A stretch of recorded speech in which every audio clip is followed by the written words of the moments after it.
তোমরা স্ক্রিন দেখতে পাচ্ছো? জি মিস, দেখতে পাচ্ছি। আমরা ক্লাস শুরু করি। হ্যাঁ, অনলাইন ক্লাসে সবাইকে স্বাগত জানাচ্ছি। আমি তোমাদের সঙ্গে আছি ইফাত, প্রভাষক, সমাজকর্ম বিভাগ, ঢাকা উইমেন কলেজ, উত্তরা, ঢাকা। আমি তোমাদের যে কোর্সটা পড়াবো, জনস্বাস্থ্য সমাজকর্ম, কোর্স কোড 242113।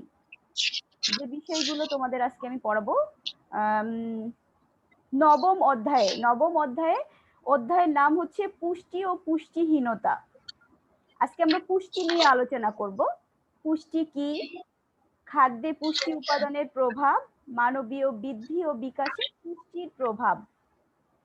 ঠিক আছে, প্রথমে আমাদেরকে জানতে হবে পুষ্টিকে। আচ্ছা, প্রথমে তোমাদের একটা বিষয় জানাইনি যে প্রতিদিন কিন্তু লিঙ্কটা দিব না, এই লিঙ্কটাতেই আমরা ক্লাস নিব। ঠিক আছে, আগে দিতাম পাবলিক হেলথের একটা লিঙ্ক, ওই লিঙ্কটাতে এখনো স্কেজুয়াল করা হয়নি।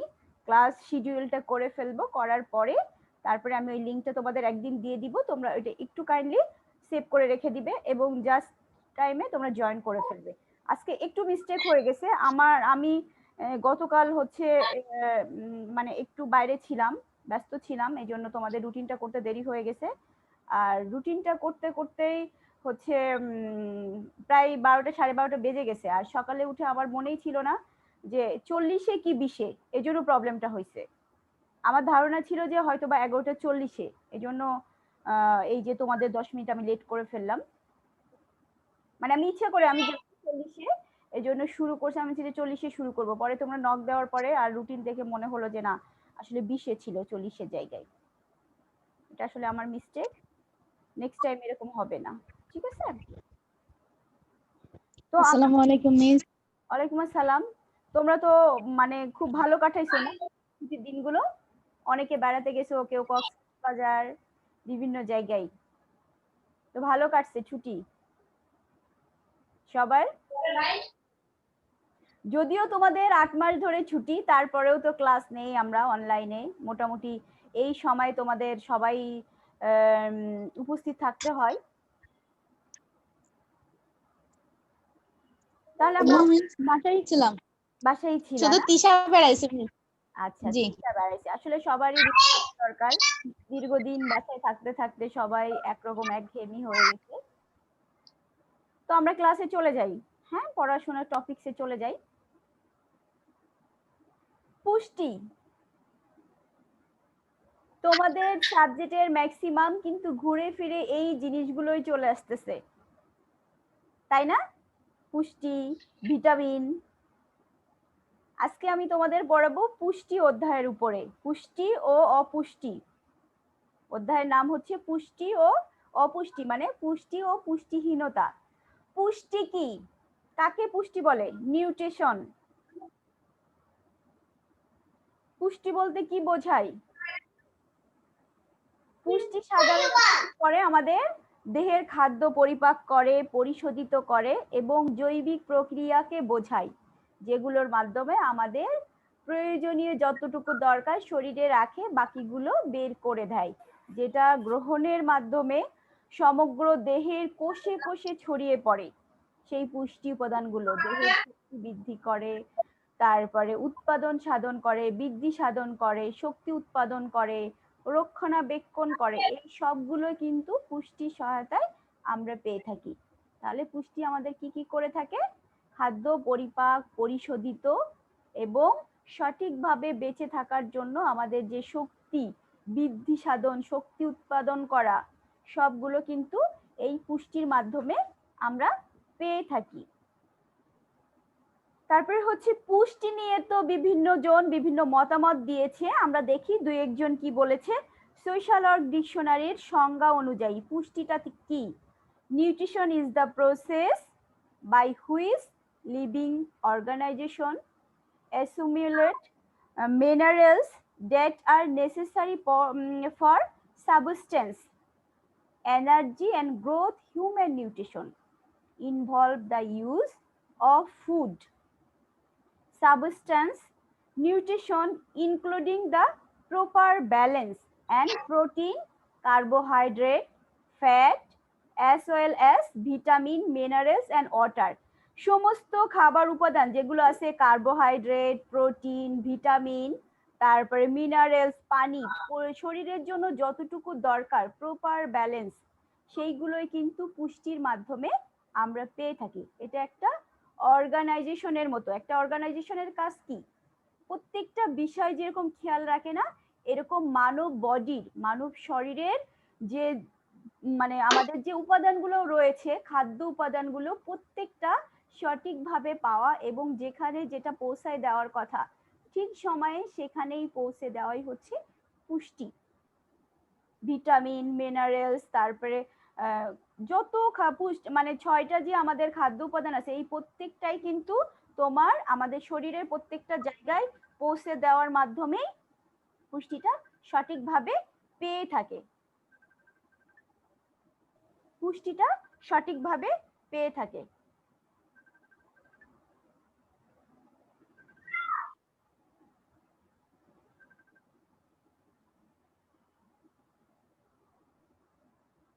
তাহলে পুষ্টিটা কি আমরা জানলাম না? আরো দু একজন কেউ বলতে পারবে পুষ্টিটা কি?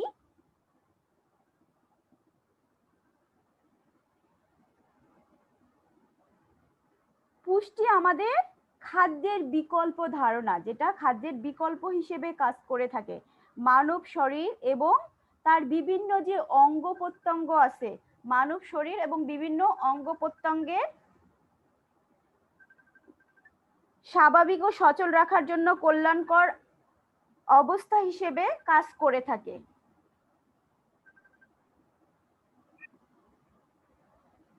সেটাই হচ্ছে আমাদের পুষ্টি।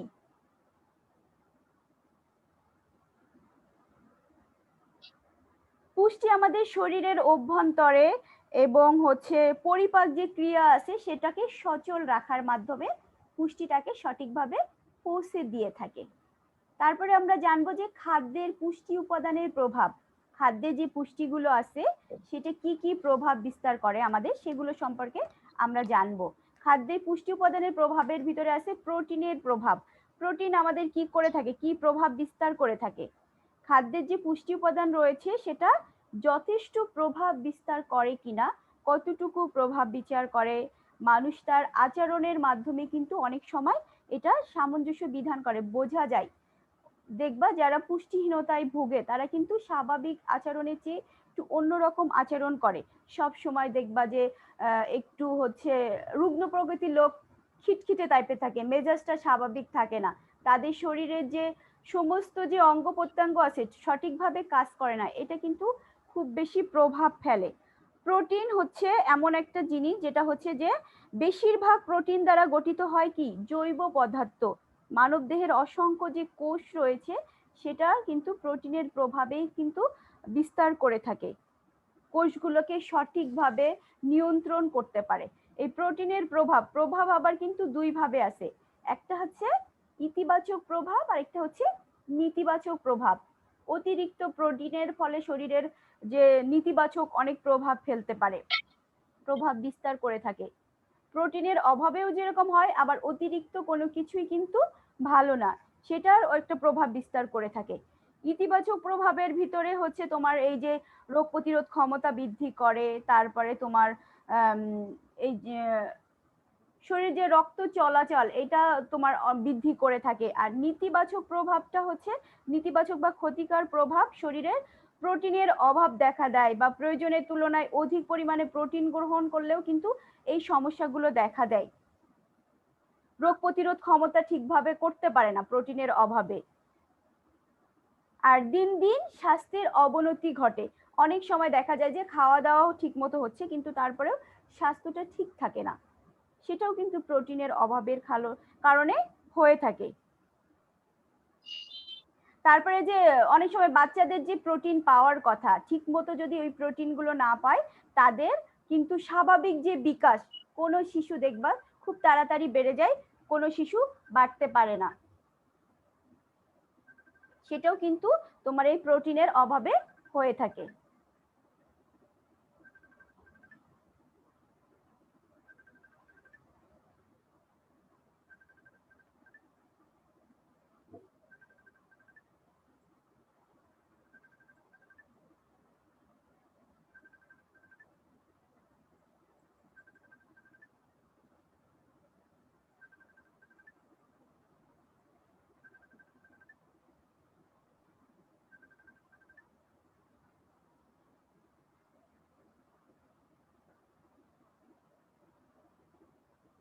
তোমরা কি স্ক্রিনটা দেখতে পাচ্ছো? জি মিস দেখতে পাচ্ছি।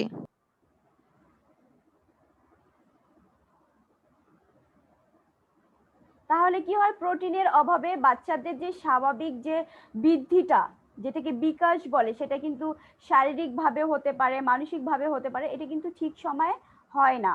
অনেক সময় দেখা যায় যে তাদের যে স্বাভাবিক বিকাশটা অনেক সময় বিঘ্ন ঘটায়।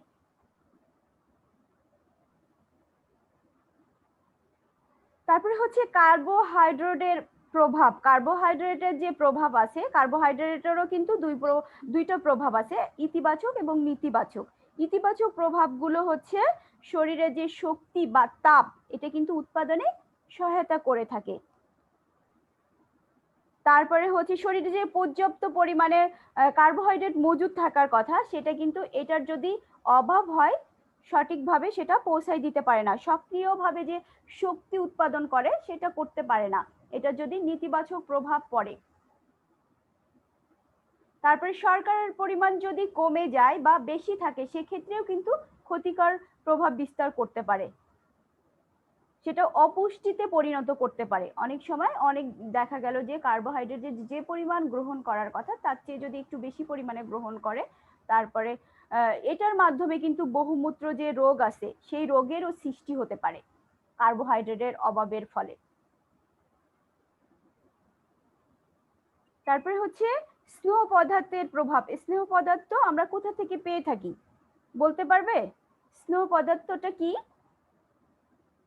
তা হচ্ছে মাখন, পনির, তারপরে বাদাম, ডিম, এখান থেকে যে স্নেহ পদার্থ আমরা পেয়ে থাকি, তা মানব শরীরে যে ইতিবাচক প্রভাব ফেলে। ইতিবাচক প্রভাব বলতে হচ্ছে ভালো যে প্রভাব ফেলে, শারীরিকভাবে সুস্থ থাকতে, তারপরে কর্মক্ষমতা বৃদ্ধি করতে, কিন্তু তারপরে প্রয়োজনীয় যে তাপ শক্তি উৎপাদন করে তা স্নেহ পদার্থের মাধ্যমে কিন্তু করে থাকে।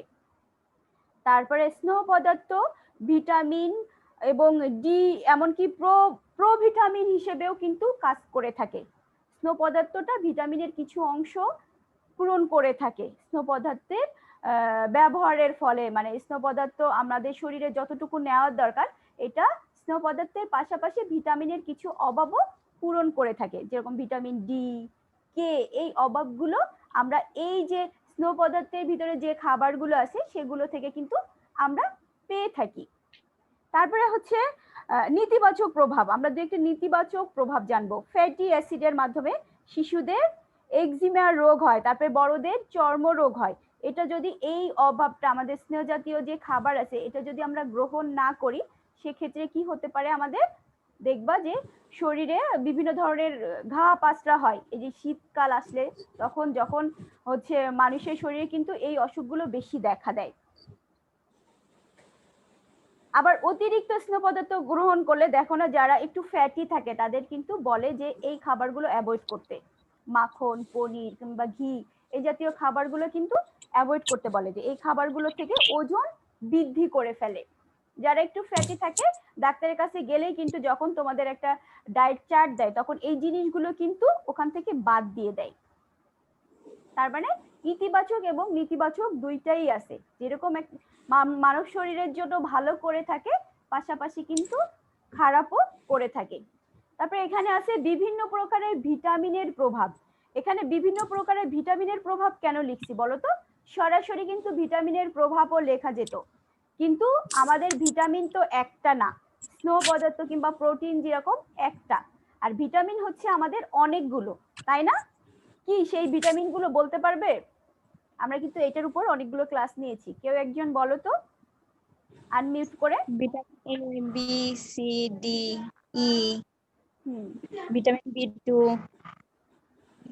এই তো, তা এই জন্য কিন্তু আমি দিয়েছি যে বিভিন্ন প্রকার ভিটামিনের প্রভাব, ভিটামিন বা খাদ্য প্রাণ যেটাকে বলে, সেখানে ভিটামিন এ আছে, বি আছে, বি কমপ্লেক্স, সি, ডি, ই, কে, আবার বি তো বিভিন্ন ধরনের আছে। বি কমপ্লেক্সটা এই জন্য বলছি যে বির ভিতরে বি1 আছে, 2 আছে, তারপরে হচ্ছে 12 আছে, বিভিন্ন ধরনের আছে। এই জন্য কিন্তু বিভিন্ন প্রকার ভিটামিনের যে প্রভাব আছে সেগুলো নিয়ে আমরা বলছি। যখন এই বিষয়গুলো আমরা একটু আলোচনা করব তখন কিন্তু প্রত্যেকটা থেকে আমরা কম বেশি একটা একটা করে নিয়ে থাকবো। যেরকম ভিটামিন এ, আমরা কিন্তু সবাই জানি যে ভিটামিন এ মানে ভিটামিন এ কিসের প্রতিষেধক হিসেবে কাজ করে? কখনই আমরা সবাই, হ্যাঁ বলো। রাতকানা রোগের রাতকানা রোগে, ভিটামিন এটা কিন্তু আমরা সেই ছোটবেলা থেকে জেনে আসছি যে ভিটামিন এ ক্যাপসুল খাওয়া, তো ভিটামিন এ ক্যাপসুল খাওয়া হয় যে রাতকানা রোগ ছাড়াও আরো অনেক ধরনের রোগ আছে। থ্যালাসেমিয়ার নাম শুনছো? তারপরে যে জি মিস। এটাও কিন্তু জি মিস। ভিটামিন এর অভাবে, এই রোগটা একটা সময় ছিল না, বাট এখন কিন্তু বাচ্চাদের খুব বেশি হচ্ছে যে থ্যালাসেমিয়া রোগ, এটাও কিন্তু ভিটামিন এ রোগ এর অভাবেও কিন্তু হয়ে থাকে। তারপরে এই যে তোমার হচ্ছে দাঁতের হাড়ের, এগুলো ভিটামিন এর অভাবে হয়ে থাকে। তারপরে ক্ষুধা মন্দা, এগুলোও কিন্তু ভিটামিন এর আধিক্যের বিষক্রিয়া দেখা দিতে পারে। তারপরে দেহের গঠন বৃদ্ধিতে সহায়তা করে ভিটামিন এ, চোখের স্বাভাবিক যে দৃষ্টিশক্তি বজায় রাখতে কাজ করে। প্রজনন শক্তি, কিন্তু দেখবা যে খুব বেশি এটার অভাব হচ্ছে, ম্যাক্সিমামই মেয়েদেরই বাচ্চা হচ্ছে না কিংবা বাচ্চা নিয়েই কিন্তু প্রবলেম। এই যে প্রজনন শক্তি বজায় রাখতে কিন্তু সহায়তা করে ভিটামিন এ। দাঁত হাড়ের ক্ষয় গঠনে সহায়তা করে।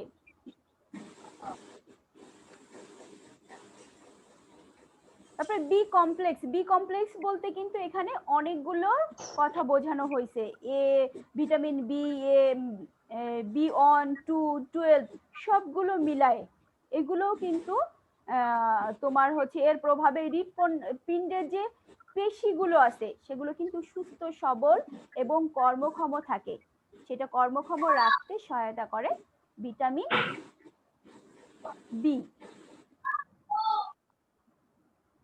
তারপরে হচ্ছে ভিটামিন B12 বিভিন্ন ধরনের অ্যাসিডের মাধ্যমে ডিএনএ সংশ্লেষণে সহায়তা করে থাকে, দৈহিক বৃদ্ধি, ক্ষুধা ও রুচি বাড়াতে সহায়তা করে থাকে। অনেক সময় ক্ষুধা মন্দা ভাব হলে তখন কিন্তু এই যে ভিটামিন B12 দিয়ে থাকে, বি কমপ্লেক্স দেয়, এটা খাওয়ার ফলে মানুষের যে ক্ষুধা মন্দা ভাব থাকে কিন্তু দূর হয়ে যায়। আর যখন একটা মানুষ খেতে পারে তখন কিন্তু যে স্বাভাবিক বৃদ্ধি সঠিকভাবে হয়ে থাকে। তারপরে হচ্ছে ভিটামিন সি কেন খাই? এই যে দেখো না যে আমাদের কিন্তু অনেকের দেখবা যে ঠোঁটের কোনায় ঘা হয়, এটা কিসের অভাবে হয়? এটা কিন্তু ভিটামিন সির অভাবে হয়ে থাকে। ভিটামিন সির অপর নাম কিন্তু এসকর্বিক অ্যাসিড, যেটা বাতাসের সংস্পর্শে নষ্ট হয়ে যেতে পারে। ভিটামিন সি অনেক সময় যে ঘা শুকায় না তখনও কিন্তু ভিটামিন সিটা দিয়ে থাকে। এবং ভিটামিন সি ক্ষত শুকাতে, যখন ডেলিভারি করে, সিজারের পরে কিন্তু দেখবা যে ভিটামিন সিটা খেতে দেয়, কমলা লেবু খেতে বলে, কেন? ঘা শুকাতে কিন্তু খুব কাজে লাগে। তারপরে যে বিভিন্ন ধরনের ক্ষত হয়, এই ক্ষতগুলো পূরণ করতেও ভিটামিন সি। তারপরে অস্থির বৃদ্ধি করা, গঠনে শোষিত করা, এগুলোর ক্ষেত্রে কিন্তু ভিটামিন সি কাজে লাগে। ভিটামিন সির অভাবে বিভিন্ন যে সংযোজক কোষ রয়েছে সেগুলো কিন্তু ক্ষতিগ্রস্ত করে থাকে, ঘা শুকাতে দেরি হয়। তারপর হচ্ছে ভিটামিন ডিও কিন্তু যে ভিটামিন ডি প্রাণী উদ্ভিজ্জ আছে এগুলো কিন্তু তোমার বিভিন্ন ধরনের মাছ থেকে আমরা পেয়ে থাকি, চর্বিযুক্ত মাছ, তারপরে হচ্ছে মাছের লিভারে, আবার হচ্ছে সূর্যের রশ্মি থেকে এই ভিটামিন ডিটা আমাদের হাড়ের গঠনে, তারপরে ক্যালসিয়ামের অভাব দূর করে। মলদ্বার বা মূত্র থেকে মানে যে ধরনের ক্যালসিয়াম বা ফসফেট শোষণ করে তা পুনরায় কিন্তু রক্তে পাঠাতে পারে। এবং এই যে শৈশবে যে দাঁতের যে আছে, দাঁতের গঠন করা, দাঁতের কাঠামো তৈরি করা, এগুলোও কিন্তু ভিটামিন ডির মাধ্যমে হয়ে থাকে। তারপরে ভিটামিন ই কোষের ভিতর বা বাইরে গঠনে সাহায্য করে থাকে। তারপরে ভিটামিন কেও ডিমের কুসুম, সয়াবিন তেল থেকে যেগুলো পেয়ে থাকি, এগুলোও কিন্তু আমাদের রক্ত চলাচলে, তারপরে হচ্ছে ত্বকের নিচের যে একটা অংশ আছে সেটা কিন্তু মেরামত করে থাকে। তারপর গর্ভবতী মহিলাদের ভিটামিন কে এর অভাবে কিন্তু প্রসবকালীন সময়ে প্রচুর রক্তক্ষরণ হয়। এই ভিটামিন কে এর যদি অভাব থাকে তখন কিন্তু স্বাভাবিক যে রক্তক্ষরণ তার থেকে বেশি রক্তক্ষরণ হয়, সেটা একটা মায়ের জন্য কিন্তু ঝুঁকির মুখে হয়ে যায়, ঝুঁকির মুখে পড়তে হয়। অনেক সময় দেখবা যে অনেকের ব্লাডের প্রয়োজন হয় এই যে ভিটামিন কে এর অভাবে, কিন্তু এরকম হয়ে থাকে। অনেকেই নর্মাল ভাবেই হয়ে যায়, নর্মালে ব্লাড লাগে না, আবার অনেকে দেখবা যে 1 ব্যাগ 2 ব্যাগ রক্ত লাগে। যখন অনেক বেশি রক্তক্ষরণ হয় সেটার ফলে তোমার এই রক্তের প্রয়োজন অনুভব করে। এবার মানব দেহের জন্য খুবই কিন্তু প্রয়োজনীয় এই যে ভিটামিন কেটা। তারপরে হচ্ছে খনিজ পদার্থের প্রভাব। খনিজ পদার্থটা কি কি কাজে লাগে এটা বলতে পারবে কেউ? কোথা থেকে আসে? শুকনো যে ফল আছে না, শুকনো ফল, দুধ, ডিম, ডাল, এগুলো থেকে কিন্তু আমাদের খনিজ পদার্থের চাহিদাগুলো, মিনারেলস গুলো আমরা পেয়ে থাকি। এই খনিজ পদার্থে সাধারণত দেহ গঠনের জন্য বা অভ্যন্তরীণ যে নিয়ন্ত্রণ আছে এগুলো করে থাকে। পেশি শক্তি, এনজাইম, হরমোন, এগুলো কিন্তু তোমার খনিজ পদার্থের উপাদান হিসেবে কাজ করে থাকে। তারপরে দেহ কোষে যে পানির সাম্যতা বজায় রাখা, এগুলোও কিন্তু তোমার এই যে খনিজ পদার্থের মাধ্যমে পেয়ে থাকে। তবে খনিজ পদার্থের অভাবে কিন্তু মারাত্মক শারীরিক বা মানসিক সমস্যার সম্মুখীন হতে হয়। খনিজ পদার্থের অভাব হলে দেহের যে বিকাশ বা অভ্যন্তরীণ যে মিশ্রণ আছে এটা কিন্তু বাধার সম্মুখীন হয়ে থাকে। তারপরে হচ্ছে পানির অভাব। পানি ছাড়া কিন্তু আমরা এক মুহূর্ত চলতে পারি না। এই যে তোমার খনিজ পদার্থের ভিতরে ফসফরাস আছে, লৌহ আছে, আয়োডিন আছে, এগুলোও কিন্তু তোমার খনিজ পদার্থের ভিতরে পড়ে থাকে। আর হচ্ছে পানির প্রভাব। পানি কি কাজে লাগে বলো? পানি কি করি আমরা? পানি ছাড়া কি আমরা পানি ছাড়া কিন্তু আমরা এক মুহূর্ত চলতে পারি না। এজন্য পানির অপর নাম জীবন বলা হয়েছে। এটা হ্যাঁ, দেহের ক্ষমতা আনয়ন করা, দেহের গঠন করা, তারপরে দেহের যে অভ্যন্তরীণ কার্য নিয়ন্ত্রণ আছে, দেহ হতে দূষিত যে পদার্থগুলো সেগুলো কিন্তু এই পানির মাধ্যমে নির্গমন হয়ে থাকে। দেহ কোষের যে রাসায়নিক ক্রিয়াকলাপ সেটাও কিন্তু পানির মাধ্যমে হয়ে থাকে। পানি আছে, পানি একজন মানুষের শরীরে কত অংশ পানি, এই পানির মাধ্যমে কিন্তু অঙ্গ প্রত্যঙ্গের যে সঞ্চালন হয়, কর্মক্ষমতা বজায় রাখা, সুস্থতা বজায় রাখা, সেটা কিন্তু হয়ে থাকে। বিভিন্ন উপাদান এক প্রান্ত থেকে অন্য প্রান্তে প্রভাবিত করা, পৌঁছে দেওয়া, এটা কিন্তু পানির মাধ্যমে। আর এই পানির অভাবে মানুষ কি বাঁচতে পারে? দেহের ভারসাম্য কিন্তু বিনষ্ট হয়ে যায়। পানির ঘাটতির কারণে পেশির দুর্বলতা হয়ে যায়, ক্ষুধা মন্দা দেখা দেয়, আবার দেহে অতিরিক্ত পানি গ্রহণ করলেও কিন্তু আবার বিপদ ডেকে আনতে পারে। এটার ফলেও অনেক সমস্যার সম্মুখীন হতে হয়। পানির অভাবে শরীরে যে বজ্র বের হতে পারে না, বমি বমি ভাব হয়, এমনকি অনেক সময় দেখবে যে পানির অভাবে মানুষ অজ্ঞান হয়ে যেতে পারে। পানি শূন্যতার ফলে শরীর নিষ্ক্রিয় হয়ে যায়, মানুষ মৃত্যু পর্যন্ত হতে পারে পানির অভাবে। তাহলে খাদ্যে পুষ্টি উপাদানের কিন্তু প্রভাব খুবই গুরুত্বপূর্ণ, তাই না? তারপরে হচ্ছে মানবীয় বৃদ্ধি ও বিকাশে পুষ্টির প্রভাব। মানবীয় বৃদ্ধি ও বিকাশে পুষ্টির যে প্রভাব আছে সেগুলো সম্পর্কে আমরা জানবো। প্রভাবটা হয় কয় ভাবে? 2 ভাগে। একটা হচ্ছে নেতিবাচক প্রভাব, আরেকটা হচ্ছে ইতিবাচক প্রভাব। রোগ প্রতিরোধ ক্ষমতা বৃদ্ধি। মানব শরীরকে বৃদ্ধি ও বিকাশের জন্য পুষ্টির গুরুত্ব খুবই প্রভাব বিস্তার করে, গুরুত্বপূর্ণ প্রভাব বিস্তার করে। পুষ্টিকর খাদ্য গ্রহণ না করলে মানুষের যে প্রয়োজনীয় পুষ্টি উপাদান সেটা কিন্তু সঠিকভাবে পায় না। রোগ প্রতিরোধ ক্ষমতা বৃদ্ধি করা। একজন মানুষের সুস্থ থাকার জন্য বা রোগ প্রতিরোধ ক্ষমতা বৃদ্ধি করা খুবই জরুরি। এই জন্য কি করতে হবে? শরীরের অ্যান্টিবডি তৈরি করে এই পুষ্টির মাধ্যমে, এবং স্নেহ জাতীয় খাবার দেহের রোগ প্রতিরোধ ক্ষমতা বা রোগ থেকে রক্ষা করে থাকে। চর্ম রোগ প্রতিরোধ করে, তারপরে যত ধরনের রোগ বালাই হয় সেগুলো থেকে নির্মূল করতে পারে এই পুষ্টিকর খাবারের মাধ্যমে। তারপরে শারীরিক গঠন ও বৃদ্ধি। শরীরের গঠন এবং বৃদ্ধির জন্য বৃদ্ধিটা খুবই তাৎপর্যপূর্ণ প্রভাব বিস্তার করে পুষ্টিটা। বিশেষ করে হচ্ছে মাতৃগর্ভের শিশু যখন বর্ধন বা বিকাশ করে সেটা কিন্তু খুবই গুরুত্বপূর্ণ। একজন মানুষের যখন ভ্রূণ থেকে শুরু করে মৃত্যুর আগ পর্যন্ত একটা সব সময় আমরা মনে করি যে নির্দিষ্ট সময়ের পরে আমাদের কিন্তু বৃদ্ধি হয় না, এটা কিন্তু ভুল কথা। কোষ কিংবা রক্ত সব সময় কি বৃদ্ধি পায় না? রক্ত দান করায় কয় মাসের ভিতরে সেই রক্তটা পূরণ হয়ে যায় বলতে পারবে? শুধু কি মায়ের গর্ভে থাকলেই বৃদ্ধি হয় নাকি 30 বছর পর্যন্ত বৃদ্ধি হয়?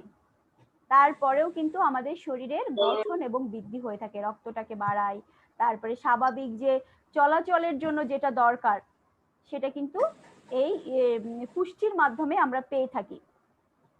সেটা যদি না হতো তাহলে নির্দিষ্ট বয়সের পরে কিন্তু আমাদের খাওয়া দাওয়ার দরকার ছিল না। ছিল দরকার? পুষ্টির দরকার আছে? তোমাদের বাসায় বয়োজ্যেষ্ঠ আছে না, দাদা নানা, তারপরে হচ্ছে আরো দাদি নানি যারা আছে তাদের কি খাওয়ার দরকার আছে? দাদা দাদি আছে। দাদা দাদি আছে, তাদেরকে আমরা খাওয়া বন্ধ করে দিছি? কারণ তাদের তো এখন বৃদ্ধি নাই, দরকার আছে? সবারই বৃদ্ধি আছে, সবারই তাদের আরো বেশি খাবারের দরকার। বেশি খাবারের দরকার, না হলে তাদের যে রোগ প্রতিরোধ ক্ষমতা, তাদের ইমিউনিটি যে সিস্টেম সেটা কিন্তু তখন আর ঠিক থাকবে না। এই জন্য তারপরে যে দেখো চুল নখ একটা নির্দিষ্ট সময় পরে হয়তোবা মানে যেটা বাড়ার কথা ওইটা বাড়ে না, কিন্তু নখ তাদেরও কিন্তু নখটা বাড়ে। প্রত্যেক সপ্তাহে কিন্তু দেখবা দাদা দাদিরা নখ কাটে, শুধু আমরা কাটি না। তারপরে চুল একটা সময়ের পরে চুল বেড়ে যায়। ক্যান্সার হলে কি করে, অনেকের চুল পড়ে যায় না? তারপরেও কিন্তু দেখবা যে কিছুদিন পরে তাদের আবার চুল গজায়, সেই চুলগুলো বেড়ে মানে বাড়ে, হয়তোবা বাচ্চাদের মতো বা একটা নির্দিষ্ট বয়সে যে চুলটা বাড়ে ওই স্বাভাবিক বাড়াটা না থাকলেও তারপরে কিন্তু চুলটা বড় হয়। হাড়, রক্ত, পেশি শক্তি, ত্বক সবগুলোই কিন্তু পুষ্টির প্রভাবে গঠন বা বৃদ্ধি পেয়ে থাকে। তারপরে হচ্ছে অঙ্গ প্রত্যঙ্গের ক্ষয় পূরণ। আমাদের দেহের অঙ্গ প্রত্যঙ্গ প্রতিনিয়ত ক্ষয় হয়ে থাকে। প্রোটিন জাতীয় খাবার নতুন নতুন ভাবে গঠন করে বা অঙ্গ প্রত্যঙ্গ গুলো গঠন করে, ক্ষয় পূরণ করে থাকে। এটা আমাদের ত্বক, নখ, তারপরে হচ্ছে এগুলো কিন্তু ঠিক রাখে। তারপরে হচ্ছে দেহের তাপ শক্তি ও উৎপাদন। দেহের একজন মানুষের শরীরে যে তাপ শক্তি রয়েছে সেটা কিন্তু পুষ্টিকর খাবারের মাধ্যমে উৎপাদন করে থাকে। তারপর হচ্ছে রক্তের কোষকে সতেজ করা।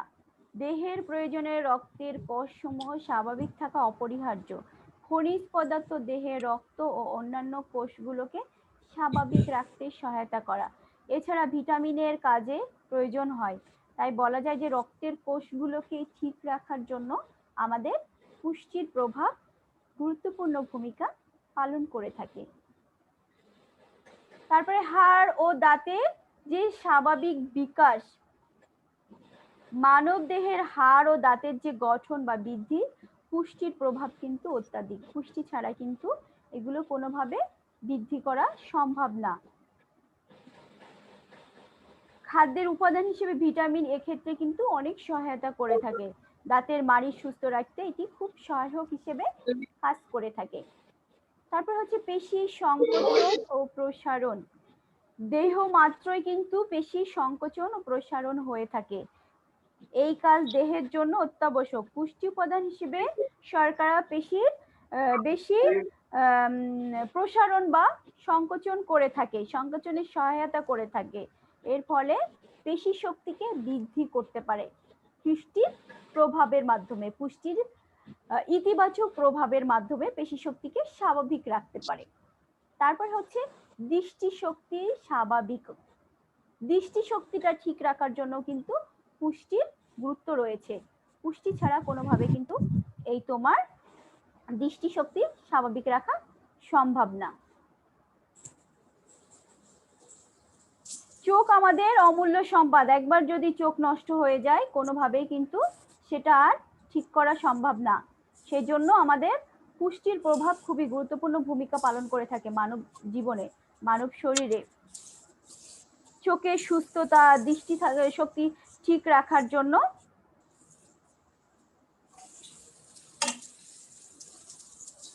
প্রভাব বিস্তার করে থাকে পুষ্টি। তোমরা কি স্ক্রিন দেখতে পাচ্ছ?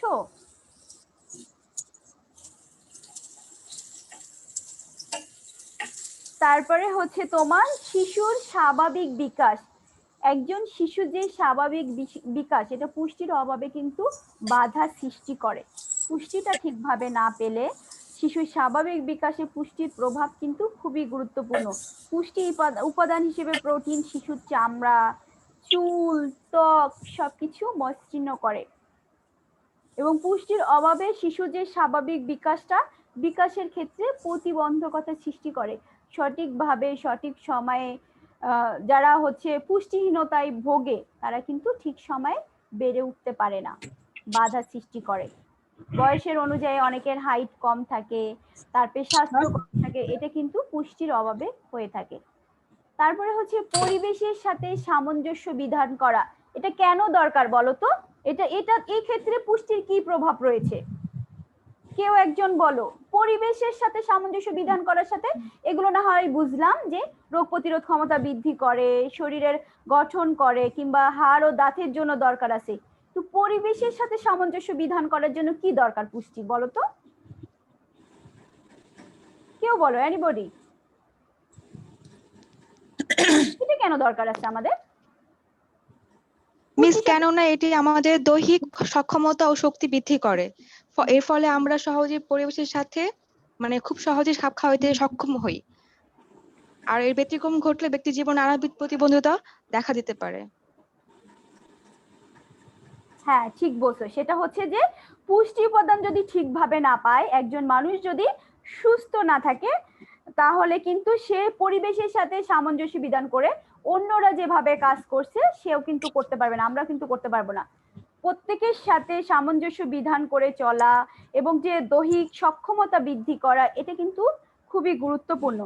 সহজে পরিবেশের সাথে খাপ খাওয়াতে পারে। একজন স্বাভাবিক মানুষ, সুস্থ মানুষ, শারীরিক মানসিকভাবে যে সুস্থ, সে যে কোনো পরিবেশের সাথে নিজেকে খাপ খাইয়ে নিতে পারবে। এর ব্যতিক্রম হলেই কিন্তু বিভিন্ন ধরনের প্রতিবন্ধকতার সৃষ্টি হবে।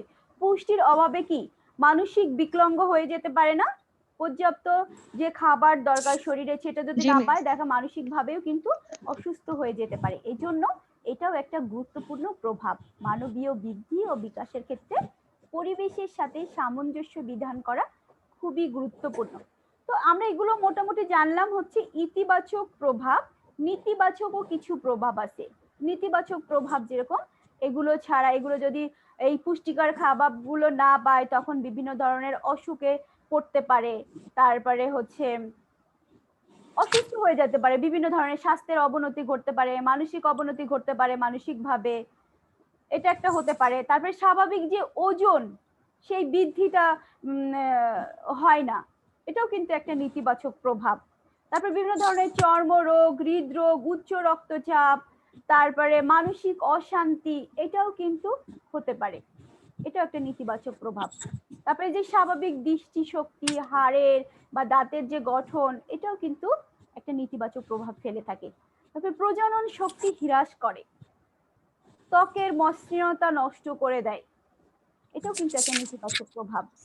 তারপরে পানি শূন্যতায় অনেক সময় মৃত্যুবরণ পর্যন্ত করতে পারে। একজন মানুষের দীর্ঘ পানির অভাবে এক সময় সে মৃত্যুর মুখে ঢলে পড়তে পারে।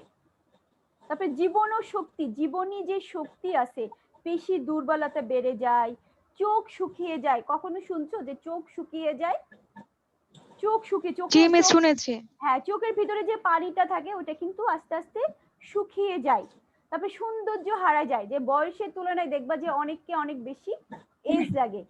যে একজন মানুষের বয়স হলেই স্বাভাবিকভাবে তার বয়সের ছাপ পড়বে, চুল পাকবে, দাঁত পড়বে, এটা স্বাভাবিক। কিন্তু অনেকেই অল্প বয়সে চুল তো পেকেই যাচ্ছে, এটা তো নর্মাল হয়ে গেছে যেহেতু আমাদের খাবার দাবার ভেজাল, বিভিন্ন ধরনের দূষণের ফলে। কিন্তু নর্মাল যেটা, যে বয়সের তুলনায় অনেক বেশি বয়স্ক লাগে, এটা কিন্তু পুষ্টিহীনতার ফলে হয়ে থাকে। বুঝতে পারছো?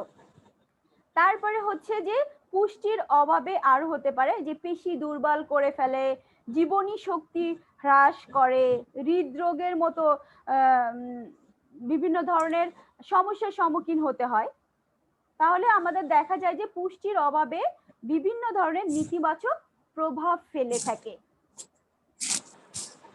ঠিক আছে, তোমাদের আজকের পড়ানোর বিষয় আমার এই পর্যন্তই ছিল। তোমার এই যে 3টা বিষয় তোমাদের পড়ালাম, পুষ্টি কি, খাদ্যের পুষ্টি উপাদানের প্রভাব, মানবীয় বৃদ্ধি ও বিকাশে পুষ্টির প্রভাব, এই বিষয়গুলো নিয়ে কারোর কোনো প্রশ্ন, মানে কোনো ধরনের সমস্যা বুঝতে পারো নাই কিংবা আরো কোনো কিছু বললে ভালো হয়,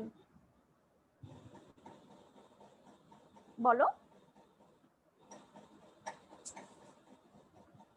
কোনো না মিস, সমস্যা? প্রবলেম নেই, সমস্যা প্রবলেম নেই নাই মিস। না? তাহলে তোমরা কি, জি তোমাদের মিস। কিন্তু আমি একটা অ্যাসাইনমেন্ট দিছিলাম, একজন ছাড়া আর কেউ দাও নাই, মনে আছে? আজকে কিন্তু 31 তারিখ, আমি গত মাসে বলেছি, মানে এই মাসে বললাম এই মাসের 31 তারিখের ভিতরে তোমরা আমাকে মেল করবে, আদারওয়াইজ মেসেঞ্জারে দিবে, যেভাবে হোক আমাকে কিন্তু অ্যাসাইনমেন্টটা দিতে বলছিলাম। দিছো তোমরা? বলো। তোমাদের যদি এই বিষয়ে প্রবলেম নাই, আমি কিভাবে বুঝবো বলো? অ্যাসাইনমেন্টটা কি সুন্দর করে, আর এইটা কিন্তু দেখছো সরকারও কিন্তু বলে দিছে অ্যাসাইনমেন্ট দেওয়ার কথা। একটা মাস তোমাদের আমি সময় দিছি, তারপরেও তোমরা আমাকে অ্যাসাইনমেন্ট দাওনি। আজকে তোমাদের রাত 12টা পর্যন্ত সময়, এটার ভিতরে তোমরা আমাকে অ্যাসাইনমেন্ট দিয়ে দিবে, ঠিক আছে? নেক্সট ক্লাসের জন্য অবশ্যই তোমাদের অ্যাসাইনমেন্ট নিয়ে বলতে পারি। আচ্ছা, তোমাদের অ্যাসাইনমেন্টটা কি ছিল আরেকবার বলবেন? অ্যাসাইনমেন্টটা এখনো বলো, অ্যাসাইনমেন্টটা কি ছিল? তোমাদের আজকে পর্যন্ত 9টা চ্যাপ্টার পড়ানো হয়েছে।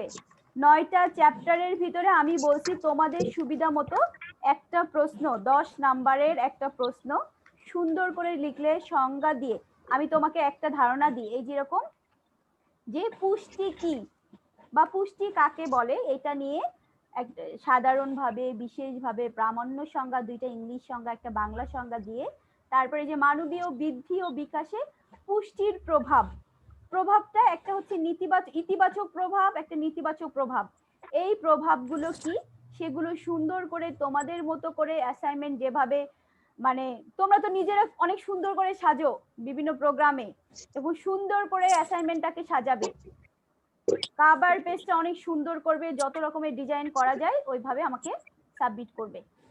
ম্যাডাম যে কোনো একটা অধ্যায় থেকে, যে কোনো একটা অধ্যায় থেকে একটা প্রশ্ন, আমি কিন্তু মানে কপি পেস্ট করতে পারবে না, সবার আলাদা আলাদা হতে হবে। 10 নাম্বারের জন্য 10 নাম্বারের জন্য 10 কিংবা 15, মানে প্রশ্নটা এরকম হতে হবে, একটা সংজ্ঞা থাকবে, পাশাপাশি বড় ব্রড একটা প্রশ্ন থাকবে।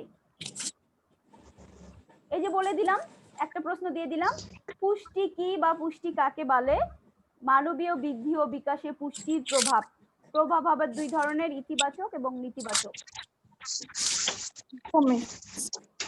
তোমাদের খাতা আমি দেখেছি, রেজাল্টও করা হয়ে গেছে, পরীক্ষা তো তোমরা দিছিলা টোটাল 16 জন, ঠিক আছে?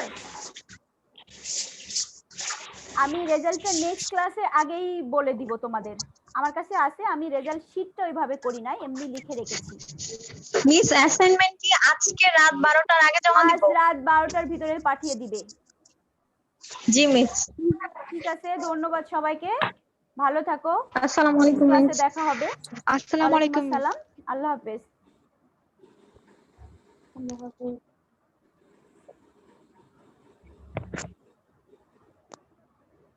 মজা পাইলাম না।